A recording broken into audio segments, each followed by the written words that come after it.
pasar keuangan tahap 4. Yang baru apa? Pasar derivatif.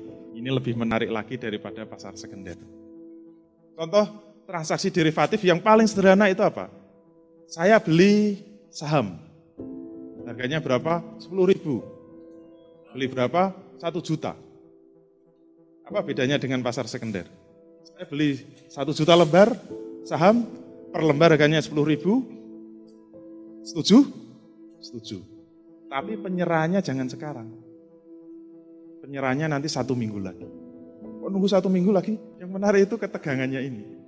Kenapa? Diserahkan seminggu lagi, itu ada kemungkinan apa? Harga saham bisa naik, harga saham bisa turun. Begitu nanti seminggu lagi diserahkan, kok harga saham naik, mesti ada satu pihak yang langsung untung besar, dan ada satu pihak yang langsung rugi besar. Ketika barang itu diserahkan. Lebih menarik kan? Karena ada unsur spekulasinya.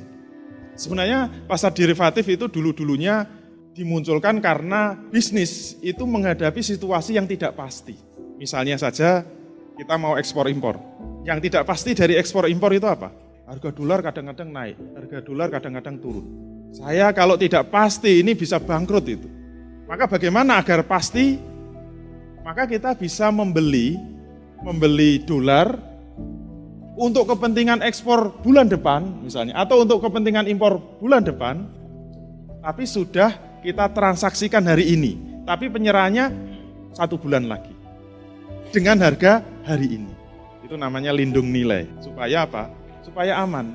Kenapa? Untuk kepentingan nanti saya harus ngimpor bulan depan. Daripada saya pusing-pusing nanti harganya tidak jelas harga dolarnya, lebih baik saya pastikan hari ini. Walaupun mahal sedikit nggak apa-apa. Karena yang jual nggak mau resiko juga kan. Asal muasalnya bagus kan. Transaksi derivatif itu begitu. Tetapi kemudian ada peluang yang menegangkan tadi kan. Sehingga nggak ada tujuan ekspor impor, pokoknya siapa yang mau main sama saya. Untuk mendapatkan apa? Ternyata kembalinya untuk mendapatkan capital gain. Itu asal muasalnya transaksi derivatif yang sederhana. Ternyata perkembangan berikutnya transaksi derivatif ini menjadi semakin kompleks, sehingga transaksi ini jauh lebih menarik daripada mereka yang melarikan duitnya untuk bisnis di sektor real. Berikutnya gimana?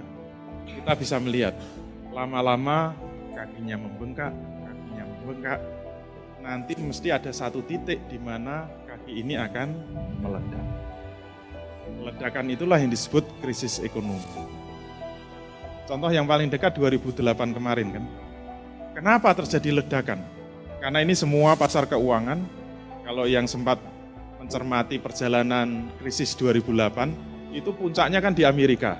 Kemudian dampaknya itu ke Eropa, Jepang, Australia, Indonesia enggak. Indonesia enggak kenapa?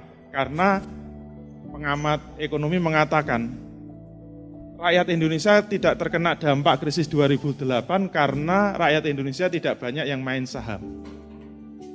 Di Amerika, 90% penduduk Amerika punya saham. Uangnya itu disimpan dalam bentuk saham, yang tidak 5%. Indonesia kebalikannya, yang main saham cuma 5%.